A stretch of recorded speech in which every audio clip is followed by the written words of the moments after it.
to reproduce his image. That's the abstract concept.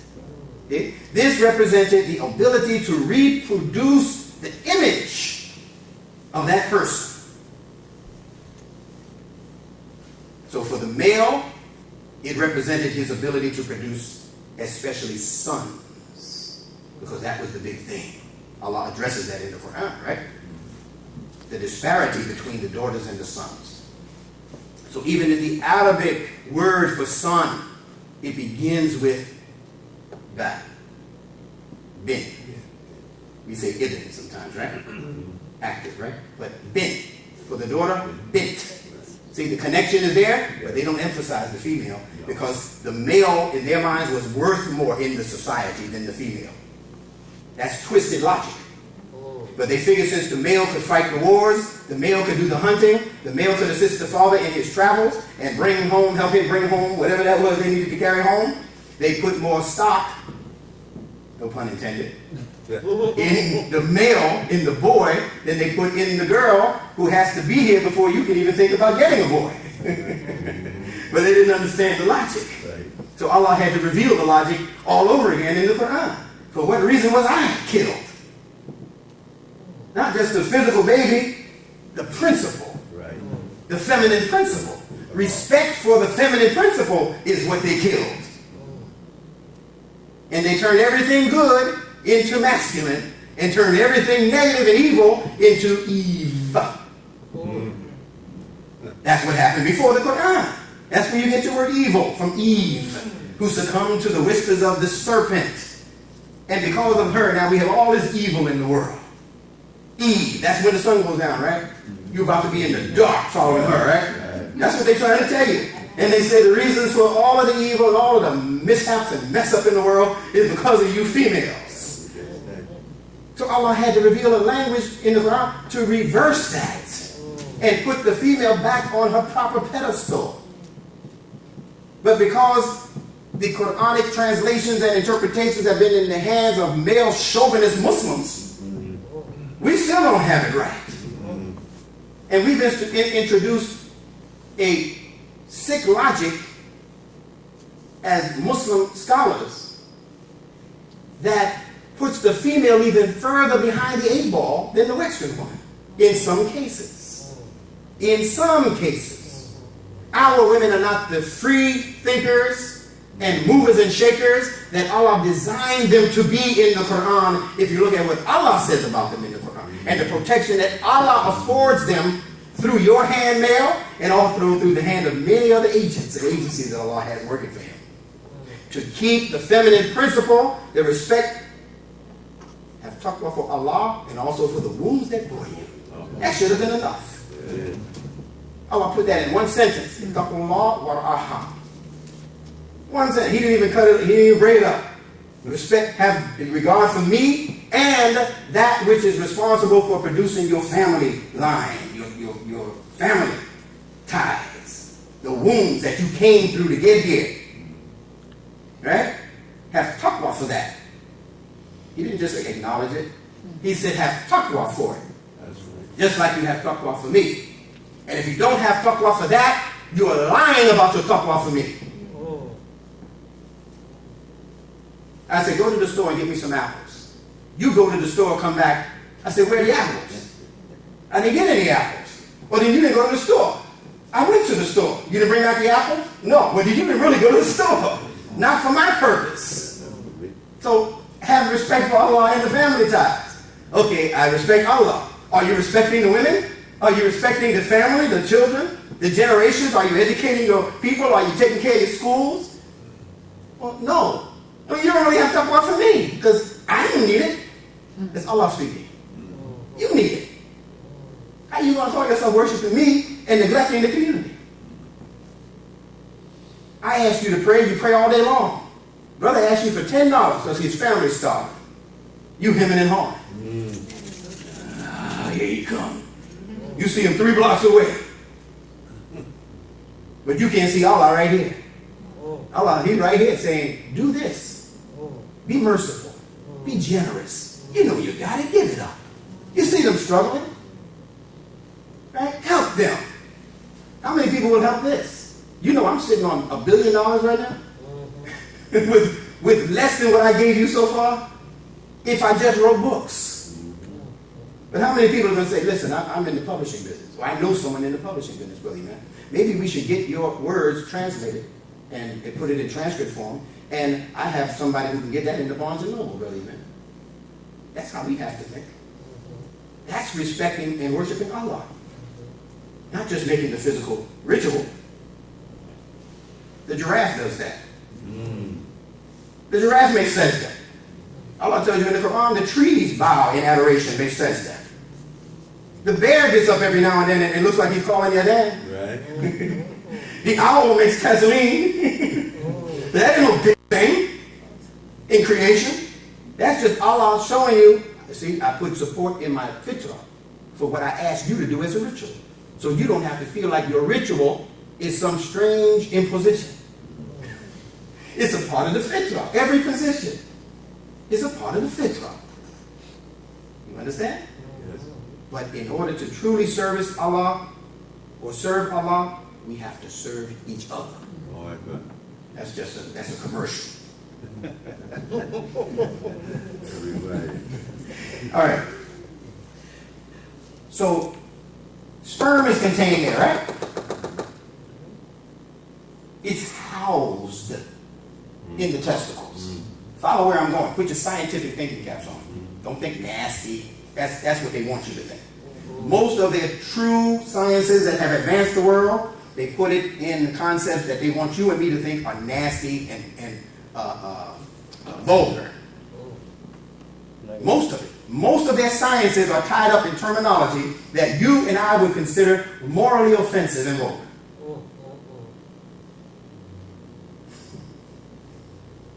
You'll learn that as you study this. So that's the original house of human life. They say male and female are determined by the male. That's what they say. Doesn't mean that's true, but that's what they say. Now see, you got to check what they say by what Allah said. Yeah. Go study what Allah said. He said, min nafsin wahida, right? Then Zawjain, and then he said, kathira, right? Rijal, and kathira, what he said, right? It's all tied up in there, what they're looking for. But they don't know enough of the language and the connections and the letter terminology in order to figure that out. So if we figure it out and present it, why not? The early Muslims did it after Muhammad. Yes. Took the Greek sciences and turned them topsy-turvy. Gave it back to them, purified. And that's what produced this modern world of technology we're looking at now. That's why Imam Muhammad said that Muhammad the Prophet ﷺ is the leader of the modern world.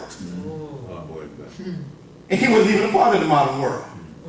But he's the leader because what Allah revealed to him and the way he explained it is what gave the Muslims that initial urge and curiosity to break this information down and present it to the world so that it would service humanity. And because of that, Muhammad gets the credit as the premier teacher of humanity when it comes to civilization and civilized behavior. That's right. And technology. That's right. All right. So, in Arabic, we have this symbol. Pardon me. Right? That's our B. We won't go into the dynamics of the picture right now, but we know that this letter B begins a very popular word in the Quran called Bayt. And I, Imam Benjamin Bilal, thoroughly believe that this is not just the letter Ba. The sheep make that noise, right? Maybe there were some people who wanted to keep us as sheep.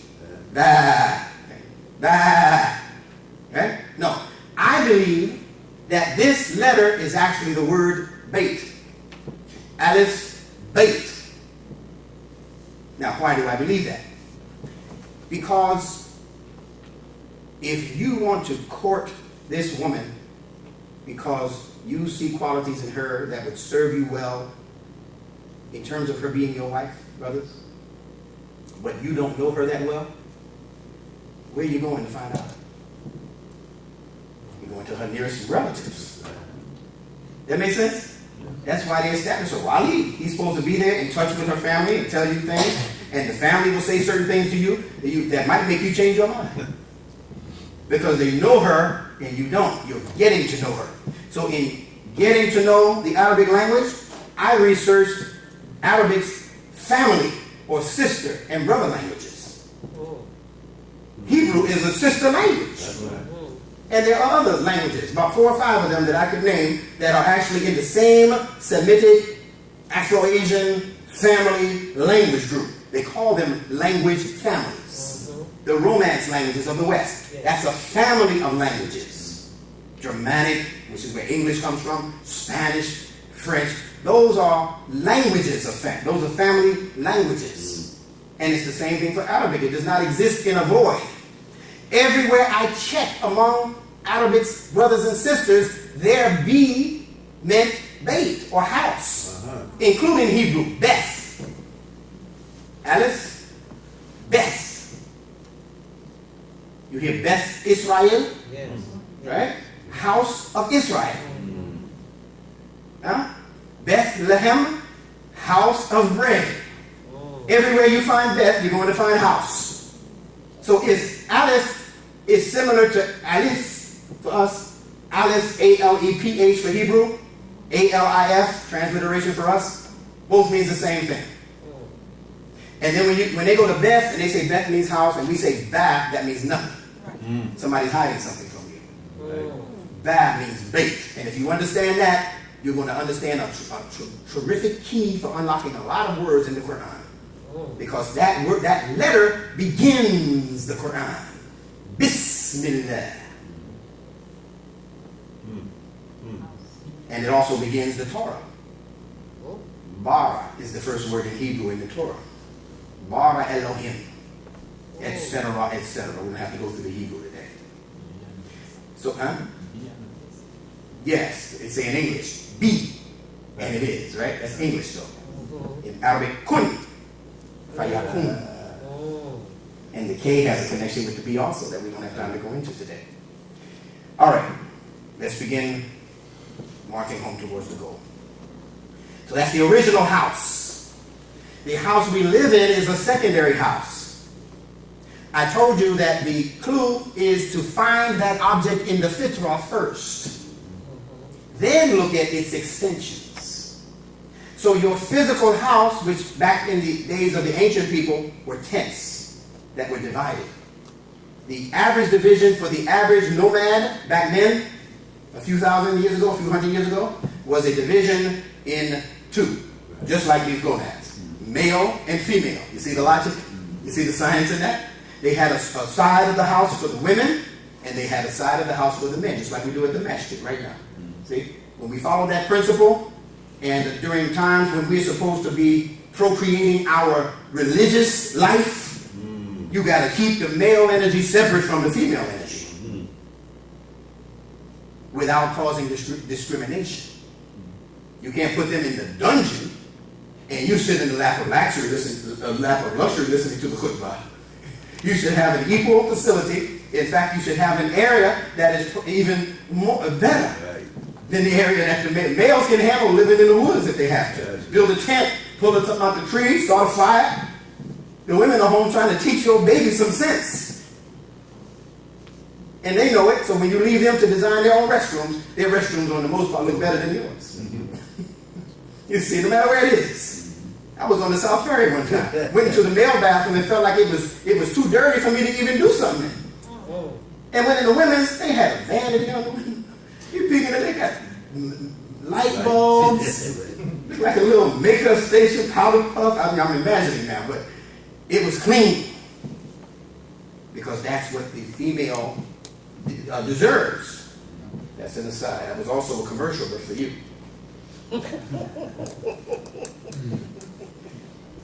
So Aleph, and also in the Greek language, we say alpha. Bet. That's where you get the word alphabet from the Greeks. And their bet means what? House. So now why doesn't the Arabic ba mean house? Right? You're going to begin to hear scholars admit that.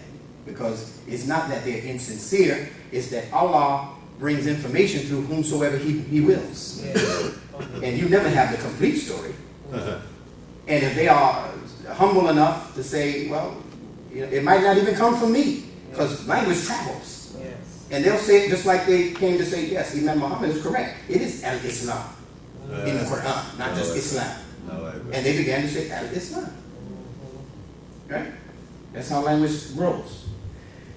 So, among the Greeks, among the Hebrews, and among the Arabs, this aleph, you know it, is also carrying the meaning of ox. That's the fitra meaning. Ox. Now, you don't see it in this picture. But if you look at how the Hebrews and the Greeks used to write this letter, you'll see it immediately. They would write it upside down. That's the two horns, the face, if I would put eyes here, right? The nose here, the mouth, the horns, that's your ox. So they hid a lot of pictures and symbols in the language. And as it traveled from people to people, they would change the meanings. But they would also keep a related meaning. So ox actually meant strength. Where did they learn that from? From our aleph. This means pillar. Like the ones that hold up this building. Right? It means upright. Isn't that where your strength is? In Qiyam, isn't that where the Qur'an is recited? That's the strongest position in Salat. There's a position in Salat called Sajda where you can't even recite the Qur'an. That's the weakest position. You think that's the strongest position. I'm closest to Allah. No, you're not. You're closest to the earth. You're closest to Allah when you're reciting what Allah gave you. In Qiyam, standing up, balanced, ready to go forward. In this position, you're vulnerable. One of our caliphs went out that way. That's not a position of strength. You can't see nothing but the immediate earth. Allah wants you to see that in that position. That's your baby position. But He wants you to grow up and stand up and establish yourself in the position of Qiyam, which is a position of strength. So Aleph means strong. And the reason they equated it with the ox is that for the shepherds and the farmers, the ox was the strongest animal available to do the field work. So it wasn't so much that it was the ox per se, the ox was the strongest among the animals. So they said ox. And then they began to draw pictures to hide it from the common masses. But their children know what it means. The rabbi's children, he knows what that means. But the Western children and the African children and the other children who just come here and go to Western schools, they don't know that that's what that is. So they don't respect it. But it came from studying this. See that little brain on top? That's what I'm saying. The little intellect, the little brain right there on top of the eye. That's you standing up with your intellect wide awake. Holding something up. Abu. What is that? Right. So Aleph means strong or strength. That is Beit. That means house, right? So what does it mean together? The strong one in the house. The strength of the house. Somebody comes to the house, to the front door, that represents a threat to the house. You don't go send mommy. Daddy home? Yeah! Somebody knocking on the door real crazy. Or even if the salesman shows up. You see what he's been trained to ask, is the woman of the house home? He's trained to go to your weakness. He's not going to the one who, on the most part, is paying the bills. Supposed to be. I got to watch who I'm talking to, and I got to talk to me too. We will be paying the bills. So she's not going to be as conscious of where every dollar goes. That's why he calls for her. Is the female of the house home? And you know that's not Islamic. Brother says, "Assalamu alaikum, Khalila. Man asking for you at the door. Why don't you go? I'm watching the game. That's crazy. That ain't no Muslim life. I'm watching the fight." Okay? No, he's supposed to be the strong one in the house. Abba. Abu. So when we understand just that little principle, look at the strength we bring to the language that we use. When your child calls you Abu, Abi, my father, look at what he's really saying. Look at what she's really saying. I recognize you as being the strong one in the house. Some physical work needs to be done where it takes some muscle. Daddy can do it. Somebody messing with me at school, I'm going to tell my daddy. Now all they can say, I'm going to tell my mother. But daddy ain't nowhere around. He ain't the strength and he ain't even in the house. In many, many cases, we have to change that also. And now sometimes the women say, well, why does he have to be the strong one? I know that's what some females are thinking.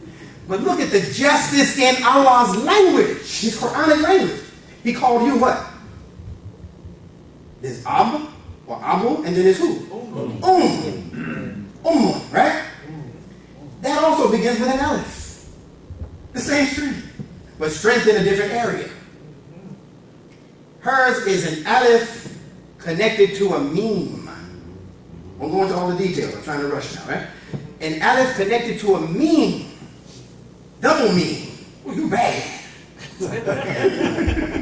He didn't give us a double bat or bait. He said, she's the strength of a double meme. Now, what does meme mean? Meme means water in all languages, including English. In the ancient hieroglyphs, it looked like this. That's the hieroglyph for water. They condensed it into English and gave us this. But it's just a picture of waves in the ocean. You see it? Water waves in the ocean. And it means water. In the small m, you can see it. If you would keep going, it's just waves. Right? All right. Now, what did Imam Muhammad say water represented as a symbol? There you go. Say it loud. It could be emotions or religion, revelation. Very good. That's a student there. Water represents morals, emotions, and he also said revelation, right? Allah says that he rained down his Qur'an, anzala.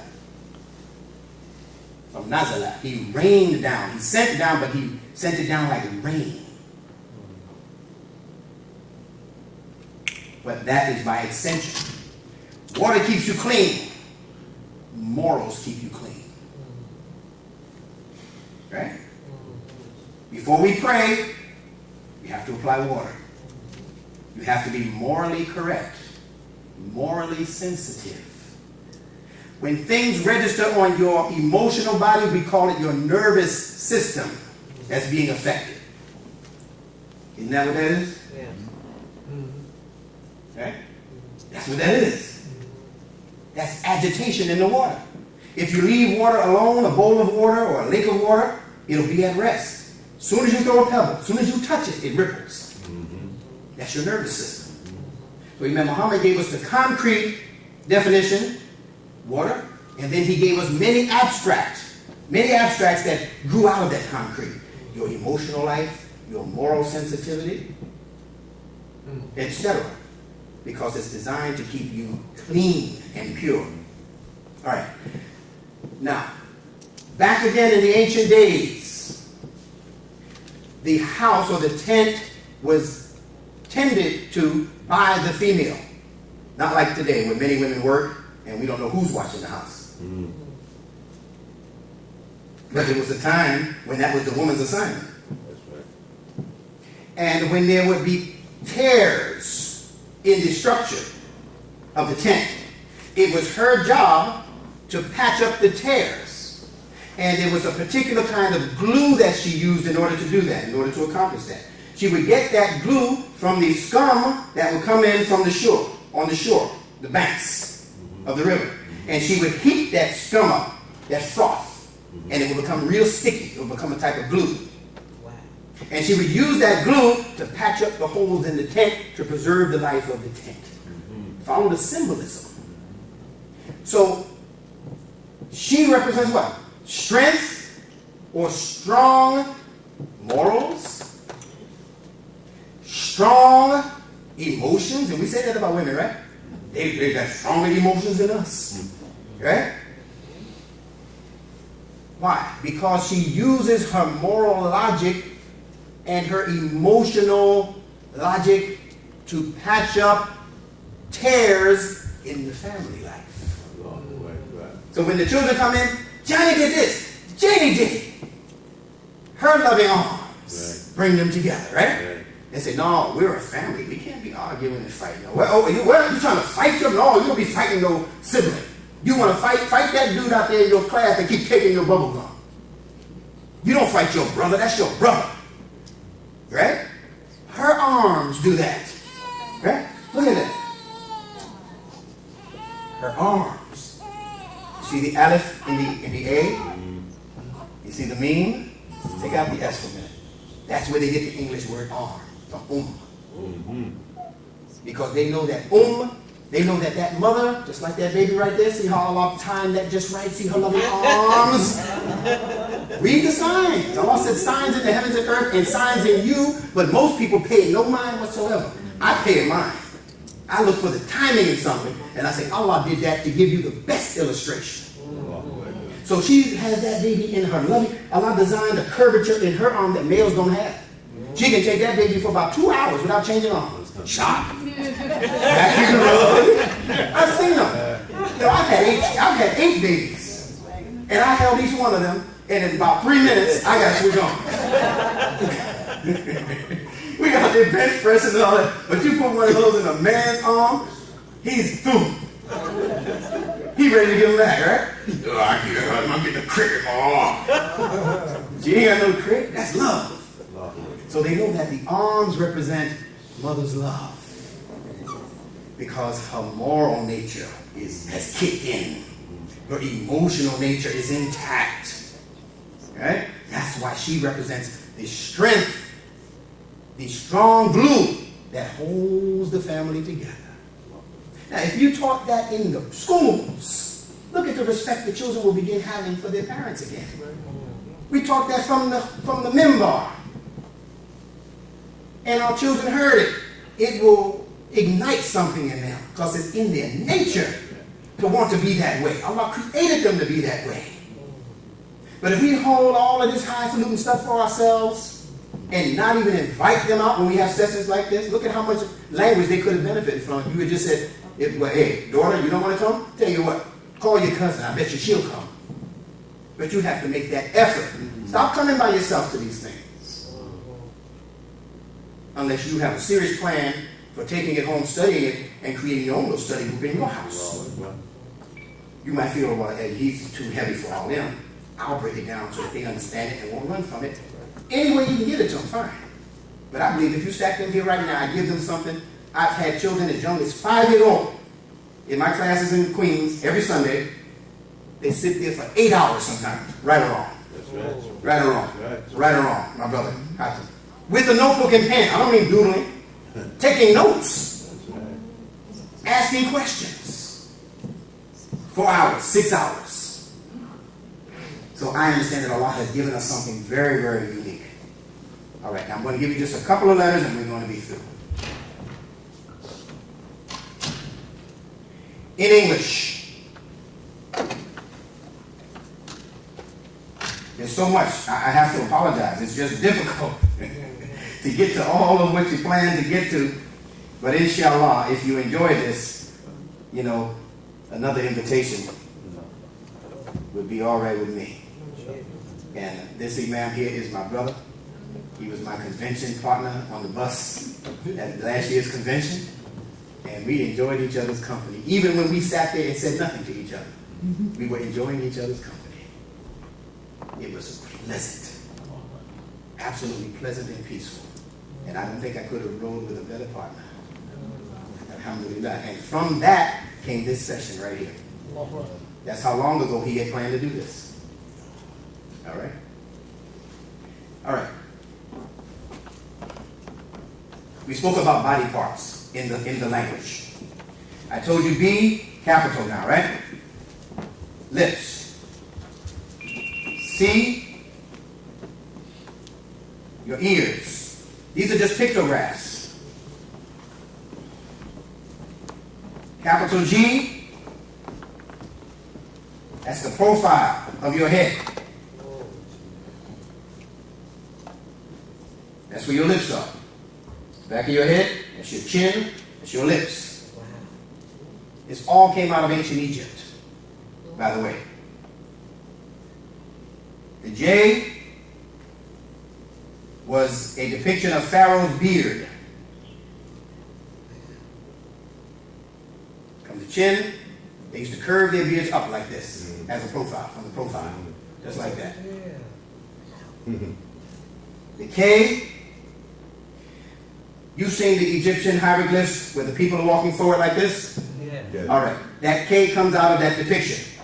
However, this is a picture of a person, if you can imagine somebody in front of me, no, moving forward to catch or capture someone with his hand. You know how somebody's running from you? Yeah. Like they say Yusuf was doing? See, all of this is all these letters are in the Quran, by the way. He captures the person and he's about to hit them with this hand, with a mace. That's what they call it in ancient Egypt. So once he hits him in the head, that person is dead. He's trying to kill him. So the K came to mean that which is captured or that which is contained. That's why in English, with letters or with words that have the K sound, they usually allude to some form of container. Can, car, crib, couch, right? You go through your list of English words that begin with the K sound. Whether there's a C on it or not, it's going to allude more than likely to that which represents a container. And the ultimate, kill. The ultimate containment is to kill somebody. Death. All right. So that's K. L is the leg.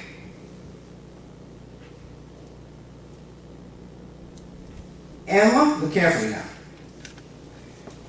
That's the female private parts between her legs. This is their science. That's why the M is a feminine letter. Right? So we'll say female. I guess the word would be genitalia. The N represents the masculine private parts, profile. Got it? All right. If this were a male, I'm drawing his stomach. Oh, yeah. I'm drawing his legs. Oh, yeah. I'm drawing his backside. Oh, wow. And I'm drawing his head, profile, and his arms. You got it? That's what the N is. Because N represents reproduction. It represents continuity and reproduction of the species. That's why it's used to get this from Arabia. It's in Arabia, but it's purified. We call it tanween.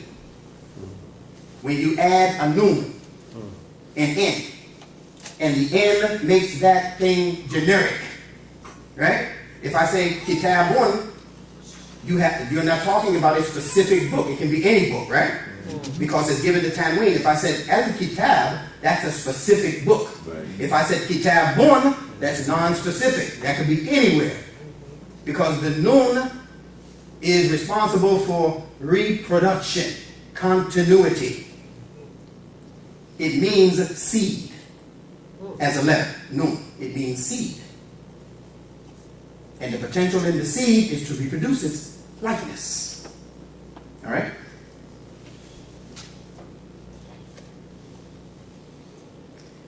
All right.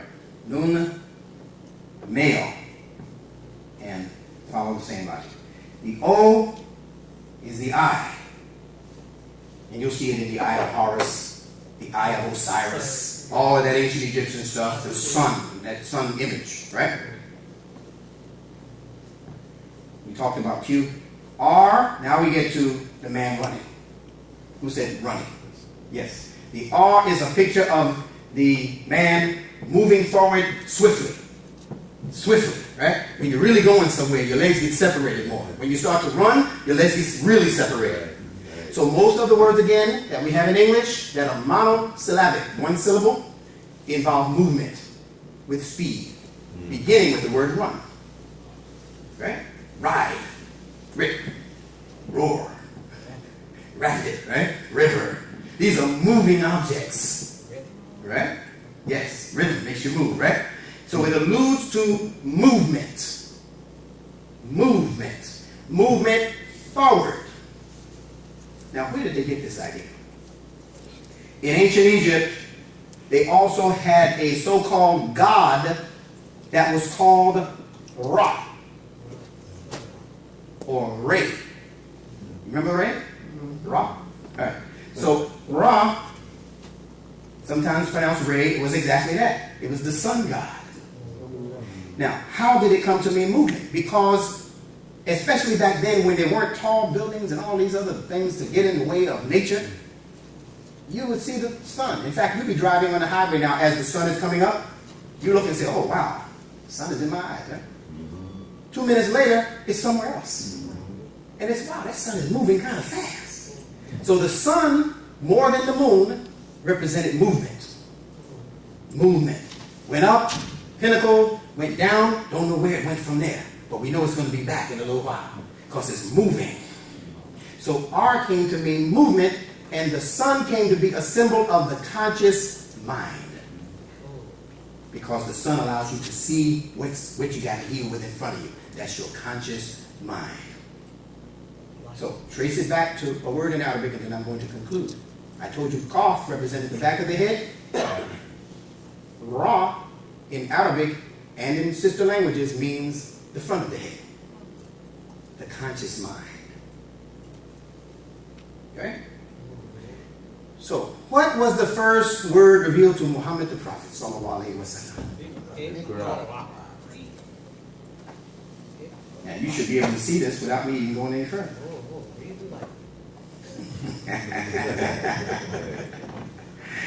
Iqra. There are your main two consonants in that form of expression. All right? It means bringing it from the subconscious into the conscious. From qara'a. There should be an ayn there also, because the ayn means your eye. That's what the word aynain, 2 eyes. Ayn, that letter means eye. And it also means fountain or well. And they speak about your eyes as welling up, right? When you get emotional.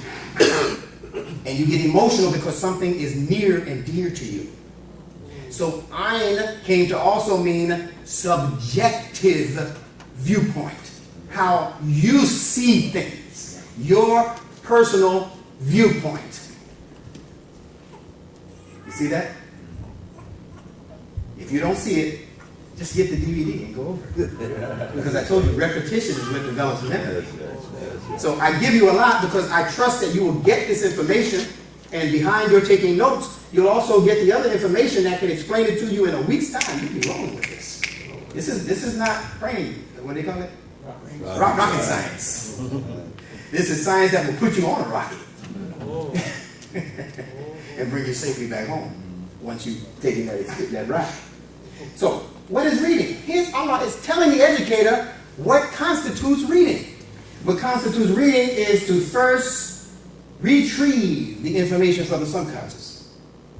Bring that information to the front of the head, to the conscious. And do that with repetition. So the more you look and repeating that over and over again, A, B, C, D, E, F, G, Alif, Lam, Mim, doing that over and over again is going to develop in you vision, insight. It'll be your own subjective insight, though. It'll be based on how it registered in your brain. But that's what the world needs. This world needs now how things register in our intellects, how things register upon our sensitivities. Because the world is in trouble and it needs help from people who have in their genetic experience what we have to offer. So when Allah, in my conclusion, speaks about a Khalifa, I told you this yesterday, but I'm going to just give you another example of what I'm talking about. I said yesterday at the Jummah that the Khalifa is really your human excellence. That's what Allah wants to establish as the authority on earth. Not you, King so-and-so. Not your son, Prince what his name. not the person. The only human being that could claim ownership to the title Khalifa was Muhammad the Prophet sallallahu alaihi wasallam. Because Allah established him as the prototype human.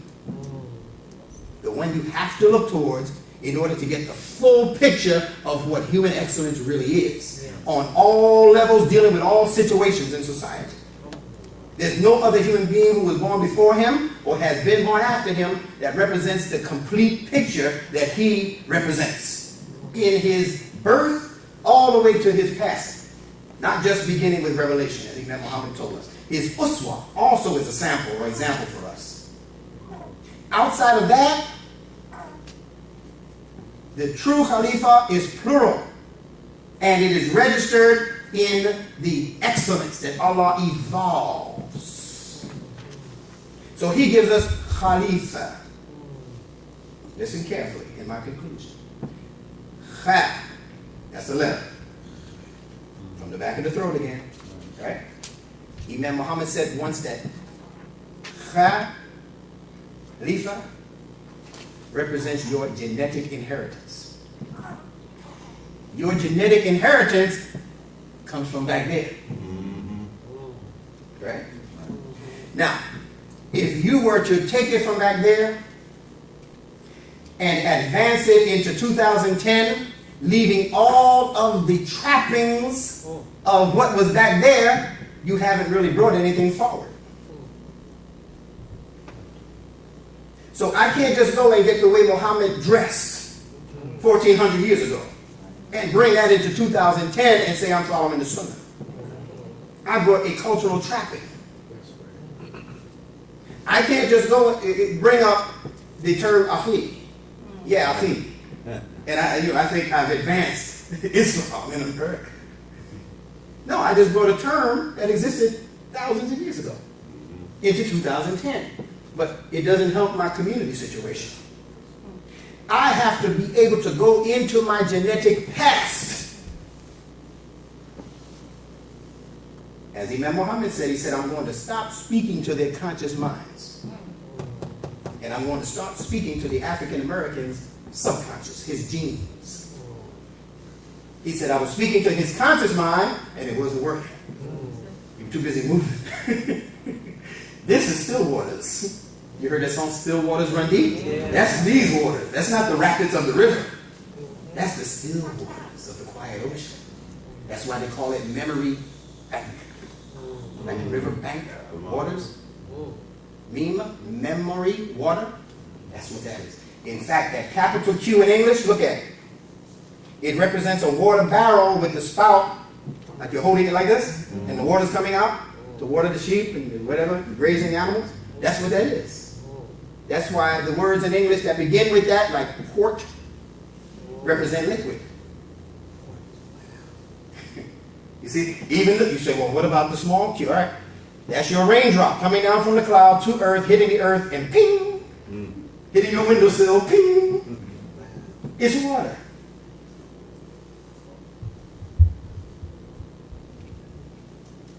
That's how I know that taqwa is also water. Taqwa represents your moral essence that's designed to keep you clean in a filthy world. See the connection? And I believe that they got the word water from taqwa by way of the Greeks and the Spanish. Agua and aqua. Taqwa. You hear it. Waqi is the root that it's from. Waqi. Taqwa. Agua. Water. They just took the T, they interposed it in the middle, and they turned it around, they put R, and you'll never recognize. That's what they do. They take our information, they dress it up, then they erase the tracks. They'll never know that we got this from the Quran. They'll never know that we got this from studying the sciences of the Muslims. They'll think we got it from the Bible. But they were in the dark for hundreds of years with the Bible until the Quran was revealed. That's right. And the Quran was able to shine light on the sciences that eluded them that was in the Bible. So it wasn't until the Quran came that they understood that Adam was also atom. That Mary Magdalene was also amygdala. That's the brain we're talking about. That Abraham's wife Sarah was also serotonin. They took from the language of Scripture and developed their sciences, then they split the two so that you never know there was a relationship. Now Allah in the day of Deen is bringing the couple back together. The merging of religion and science again. So who should be at the forefront of that effort? Muslims. But you're waiting on the PhD guy. And Allah never said wait on the PhD guy. You're the PhD guy and girl. Don't wait for verification from the opposing team to show you how to win the game. Don't wait on the opposing team to show you the strategy for how to win the game. You're playing for this team, they're on that team trying to outscore you, and you're going to go to their coach and say, what should be my next move? if I bet right, is that going to be okay with you? You don't win the game like that. You keep some things that you're doing and say, well, no, hold up. Get his ears out of here. Now, here's how we're going to do it. Right? You huddle. That's mama's arms again, right? You become an right? And ummah, right? And ummah means that the people in that community are doing this with each other. Right? Because it represents mother's loving arms. The loving arms of the community. Everybody understand? Yes. I think I've given you enough to fill your plate.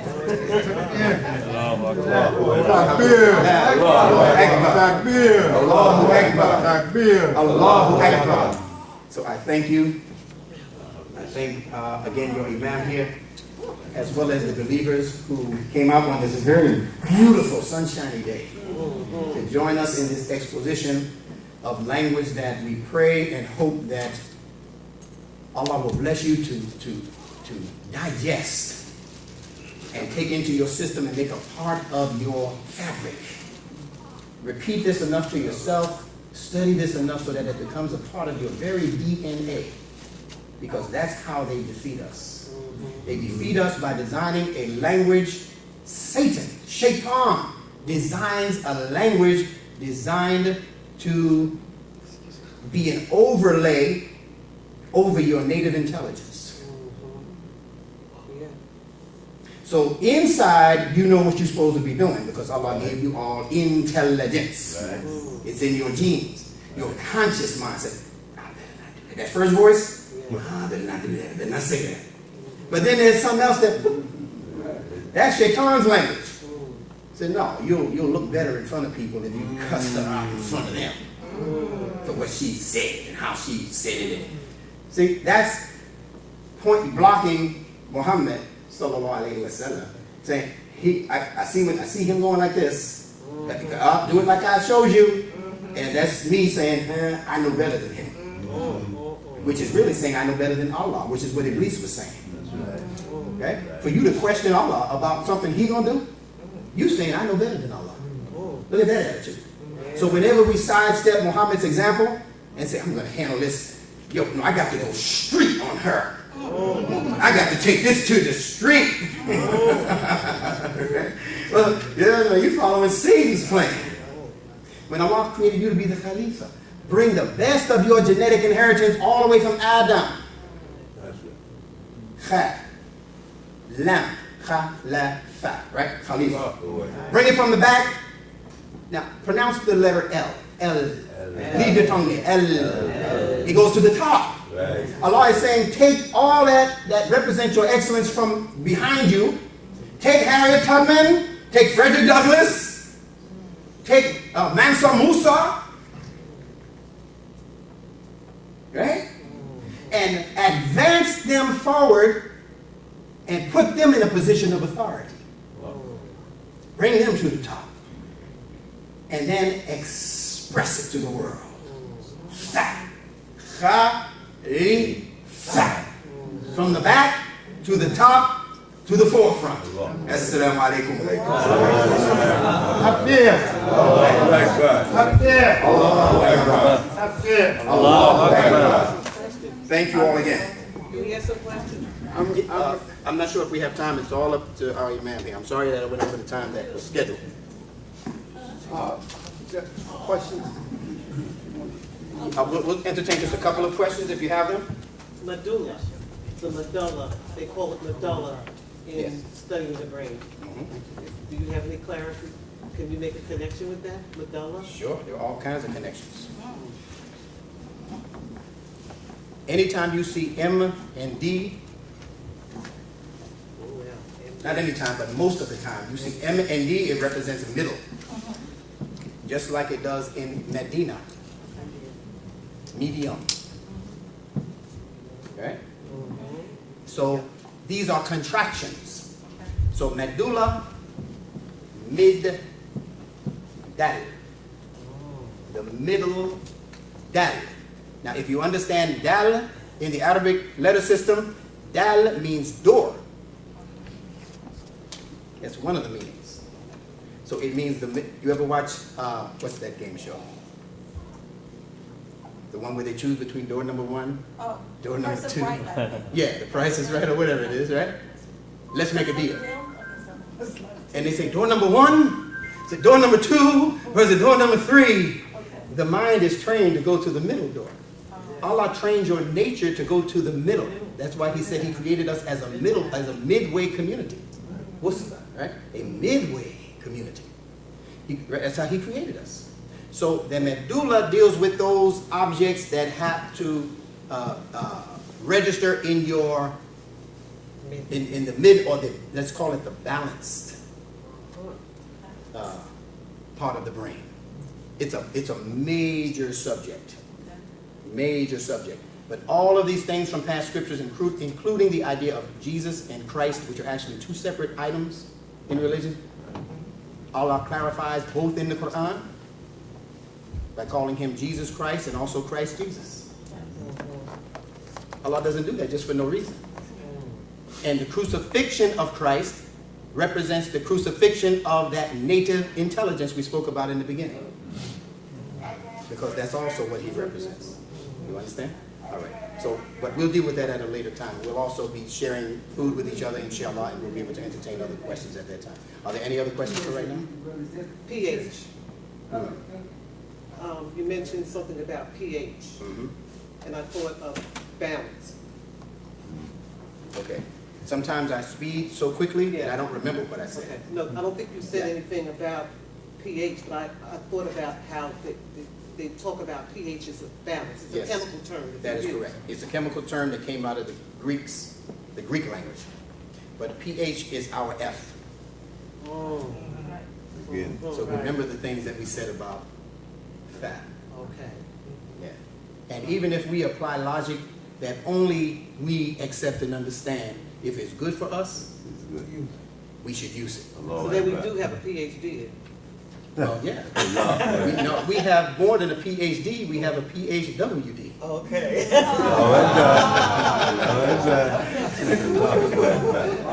That's right. That's as we eat, we're encouraging everybody to buy a lunch and just, you know, I just, if you have, don't I have tickets to rush. right here, so I'm doing you my. Yeah. They're $10 for a meal, and we're at the excellent meal over there next door. So please get a ticket. The $10 and some for 15. And I want to also say that I was thinking of this as the man was talking. We were in Harlem more than 25 years ago, and Imam Muhammad said in a lecture there, he says, I believe that the blessing from Allah for us, and this is what he said, this is what Imam Muhammad said. If you can find this in the two green books, Imam Muhammad speaks from Harlem. He said, I believe that the blessing from Allah to us is going to be proper interpretation of the Quran. Yes. How many remember that? Yes. This has been 25 years ago he said that. That's right. And I guarantee you won't find nobody talking about what this brother talked about today. and that's just a blessing of Allah on Imam W. Muhammad and his students. So I just wanted to say that. And the other thing I told the Imam Bilal, I said, ask Imam Bilal, since Friday we had some tape from the Juma. Yes. So I said we were going to ask you if we could sell those tapes on Friday. Like I told you on the phone, whether you record it and put it out as a CD or a DVD, it doesn't matter. That's your property. And you can use it now and into the future for any fundraising activities or anything else that you choose to do with it. Alhamdulillah. So if you wanted yesterday's Juma, Imam Shafi had it. And I think it's a DVD, but it's only $10. No. And Salah is going to get done. I'll let you finish. Salah is going to be in about 16 minutes. So y'all get the food ready. And please, if you have anything over and above your normal expenses, it will be an investment on your part if you have it after you've purchased your luncheon, etc., to visit that table. And Yes, please go to that table and get the table. it'll be worth your while. Because this weekend this is going to be our we're going to be going over this stuff on Sunday, so that all of us can get this. I'm finished. Yes. I would like to ask everyone, and I know my husband doesn't want me to say this, but he's not been doing well, health-wise. My husband has a condition, and I want everyone to please remember him in your du'as. Yes. And encourage my husband to eat correctly when you see him. He needs that support. Please. Thank you. Passion of the tears. There you go. You don't have to say it. Our hearts praise for him all the time. I know my heart all the time. It comes out like in all my prayers, because we get benefits of the brother Imam all the time over here. And he's a hard worker, doesn't matter what happens.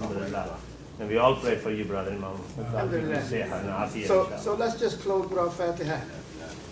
أعوذ بالله من الشيطان الرجيم بسم الله الرحمن الرحيم الحمد لله رب العالمين الرحمن الرحيم مالك يوم الدين إياك نعبد وإياك نستعين اهدنا الصراط المستقيم صراط الذين أنعمت عليهم غير المغضوب عليهم ولا الضالين آمين. And inshallah, we hope you all will come back tomorrow. And 1 to 4 went so quick today. I said 1 to 3, so I guess it'll be 1 to 4 tomorrow. So please come back tomorrow. Alhamdulillah. Practical application of Quranic human science. That's the subject for tomorrow.